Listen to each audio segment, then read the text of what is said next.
नमस्कार। चलिए आज एक ऐसे सफर पर निकलते हैं जो हमें 4,500 साल पीछे ले जाएगा, इतिहास के एक सबसे रहस्यमयी और सच कहूं तो सबसे एडवांस अध्यायों में से एक में। हम मिलकर समझेंगे हड़प्पा सभ्यता के शहरों के उस कमाल की बनावट को जिसने उन्हें अपने वक्त से सदियों आगे खड़ा कर दिया था। एक पल के लिए जरा सोचिए, जब हम प्राचीन काल का नाम सुनते हैं तो शायद दिमाग में कच्ची बेतरतीब बस्तियों की एक तस्वीर सी बनती है ना? लेकिन क्या हो अगर हम कहें कि उस दौर में भी ऐसे महानगर थे जिन्हें आज के मॉडर्न शहरों की तरह बाकायदा प्लान करके बसाया गया था। जी हाँ, ये कोई कल्पना नहीं है। इसका ठोस सबूत हमें मिलता है सिंधु घाटी सभ्यता से, जिसे हम सब हड़प्पा सभ्यता के नाम से भी जानते हैं। और आज हमारी पड़ताल का विषय यही है। तो चलिए सबसे पहले समय और जगह को थोड़ा समझ लेते हैं। हम बात कर रहे हैं लगभग 2600 ईसा पूर्व की, जब ये महान सभ्यता आज के भारत और पाकिस्तान के एक बहुत बड़े हिस्से में अपने चरम पर थी। हमारे इस विश्लेषण का पहला पड़ाव है खुद एक प्राचीन महानगर का आइडिया। ये सोचना ही कितना कमाल का है कि उस जमाने में इतने बड़े और इतने व्यवस्थित शहर सच में मौजूद थे। इसी को हम कहते हैं शहरीकरण, यानी एक योजना के साथ शहरों को डेवलप करना। और हड़प्पा सभ्यता की सबसे बड़ी पहचान ही उनका ये कमाल का ऑर्गेनाइज्ड शहरीकरण था। वो तो इस कला के उस्ताद थे। तो चलिए अब इन शहरों को ऊपर से देखते हैं। एक तरह से कहें तो एक बर्ड्स आई व्यू लेते हैं। यहां से हमें इनके बनने के पीछे छिपी शानदार प्लानिंग का अंदाजा होगा। यहाँ की सबसे खास बात है ग्रिड सिस्टम। ये कोई हादसा नहीं था, बल्कि एक बहुत ही सोची समझी योजना का नतीजा था। उस जमाने में ये एक क्रांतिकारी सोच थी, क्योंकि ये आसान आवाजाही और एक तरह का सामाजिक अनुशासन दिखाती है। ये बताता है कि शहर को किसी सेंट्रल अथॉरिटी ने पूरे विजन के साथ बसाया था। तो ये ग्रिड काम कैसे करता था? देखिए, सबसे पहले शहर की मेन सड़कें उत्तर से दक्षिण और पूरब से पश्चिम एकदम सीधी बनाई जाती थी।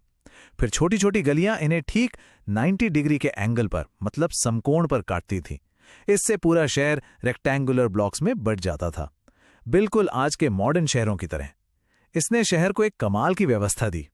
अच्छा, अब आसमान से उतरकर जरा गलियों में चलते हैं और हड़प्पा के इंफ्रास्ट्रक्चर में छुपी उस प्रतिभा को करीब से देखते हैं जो आज भी हमें हैरान कर देती है। शहर की हर इमारत, हर सड़क, हर नाली की बुनियाद थी पक्की ईंटें। और ये कोई ऐसी वैसी ईंटें नहीं थीं। ये सब एक स्टैंडर्ड साइज और रेशो में बनी थीं, जिन्हें भट्टियों में पकाकर बहुत मजबूत बनाया जाता था। और शायद यही वजह है कि हजारों साल बाद भी इनके अवशेष हमें मिलते हैं। और अब बात करते हैं उस चीज की जो शायद उनकी इंजीनियरिंग का सबसे बेहतरीन नमूना है, उनका ड्रेनेज सिस्टम, यानी जल निकासी की व्यवस्था। ये एक ऐसी प्रणाली थी जो साफ सफाई और पब्लिक हेल्थ पर उनके जोर को दिखाती है, जो उस युग के लिए सोचना भी मुश्किल था। जरा सोचकर देखिए, हर घर की अपनी नाली थी जो गली की मेन नाली से जुड़ती थी। ये नालियां भी पक्की ईंटों से बनी थीं और ऊपर से ढकी हुई थीं, ताकि गंदगी और बीमारियां ना फैलें। फिर ये छोटी नालियां शहर की बड़ी मेन नालियों में मिलती थीं, जो गंदे पानी को शहर से बहुत दूर ले जाती थीं। ऐसी पब्लिक सैनिटेशन व्यवस्था दुनिया में हजारों साल तक दोबारा नहीं देखी गई। चलिए अब शहर के उस हिस्से की ओर चलते हैं जो शायद सत्ता और सार्वजनिक जीवन का केंद्र था।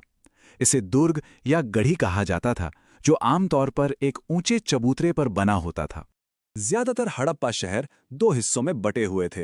एक था ऊंचाई पर बना दुर्ग, जहां शायद शासक वर्ग रहता होगा और जहां जरूरी पब्लिक बिल्डिंग्स होती थीं, और दूसरा था निचला शहर, जो ज्यादा बड़ा और फैला हुआ था और जहां आम नागरिक रहते थे। इसी दुर्ग में हमें कुछ बहुत विशाल स्ट्रक्चर्स मिलते हैं। इसका सबसे मशहूर उदाहरण है मोहनजोदड़ो शहर में मिला महान स्नानागार या ग्रेट बाथ। आपको बता दूं, मोहनजोदड़ो भी हड़प्पा की तरह ही इस सभ्यता का एक बहुत बड़ा और महत्वपूर्ण शहर था। ये स्नानागार पक्की ईंटों से बना एक विशाल तालाब था, जिसका इस्तेमाल शायद किसी खास धार्मिक या सामूहिक अनुष्ठान के लिए होता होगा। जैसे जैसे हमारा ये सफर खत्म हो रहा है, आइए इस पर सोचते हैं कि ये अद्भुत ऑर्गेनाइजेशन हमें हड़प्पा के लोगों की सोच और उनके समाज के बारे में आखिर बताता क्या है। देखिए, निष्कर्ष बिल्कुल साफ है। हड़प्पा सभ्यता का शहरी नियोजन सिर्फ एडवांस नहीं था, बल्कि यह एक ऐसे समाज को दिखाता है जो व्यवस्था, अनुशासन और शायद इससे भी ज्यादा अपने नागरिकों के स्वास्थ्य और सुविधा को बहुत महत्व देता था। तो इस महान सभ्यता की पहचान क्या थी? एक शब्द में कहें तो एडवांसमेंट। योजना बनाकर बसाए गए शहर, कमाल की साफ सफाई की व्यवस्था, बड़ी बड़ी पब्लिक इमारतें और एक ऑर्गेनाइज समाज जो व्यापार और शिल्पकारी जैसे कि मनके, धातु और मिट्टी के बर्तन बनाने में माहिर था। ये सब मिलकर एक ऐसी तस्वीर बनाते हैं जो हैरान करने वाली हद तक मॉडर्न लगती है। और अंत में हम एक सवाल के साथ रुकते हैं। बिना आज की मशीनों और कंप्यूटर टेक्नोलॉजी के उन्होंने ये सब कुछ आखिर कैसे हासिल कर लिया?